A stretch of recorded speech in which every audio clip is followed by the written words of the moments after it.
जंगल में शेर को जानवरों को मार कर खाता देख तुमको ये गलत दिखलाई पड़ेगा, पर तुम ये नहीं जानते प्रकृति और परमात्मा की सृष्टि में वो गलत नहीं है।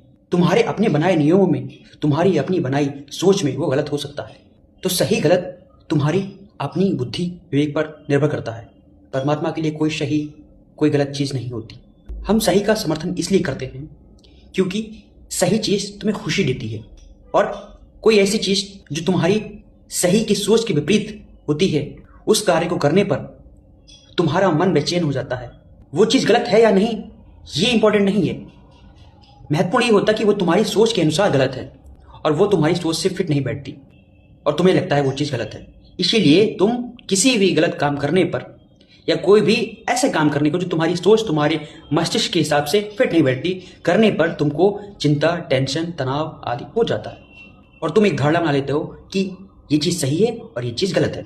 तुम्हें लगता है कि सोसाइटी ने जो सिस्टम बिल्ड किया है कि बच्चा पैदा होगा, स्कूल भेजना है, कॉलेज में भेजना है, जॉब की तैयारी करानी है और फिर उसकी शादी कर देनी है और खुद मर जाना है, यही साइकिल उसका बच्चा करेगा, फिर उसका बच्चा करेगा, फिर उसका बच्चा करेगा। ये साइकिल कभी टूटेगा नहीं और तुमको लगता है कि तुम सबसे खुश मरे हो।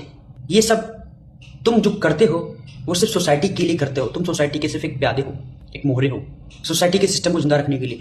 लेकिन तुमने खुद को कब जिया, खुद के लिए कब जिए, तुमको याद है? नहीं याद। कारण क्योंकि तुम उस बंधनों को, उन सीमाओं को कभी जान ही ना सके जो समाज ने तुम्हारे ऊपर बांधी थी सही और गलत के नाम पर। तुम सही गलत के फेर में ना पड़ो, तुम सिर्फ वो करो जिसमें तुम्हें प्रसन्नता मिलती है, जिसमें तुम्हें खुशी मिलती है। किसी के लिए जाति से बाहर विवाह करना गलत होता है, किसी के लिए नौकरी छोड़कर बिजनेस करना गलत होता है। तो आपको इस बात पर ध्यान नहीं देना है कि क्या सही है क्या गलत, इन पचड़ों में पड़ना ही नहीं है आपको सिर्फ अपने जीवन को जीना है।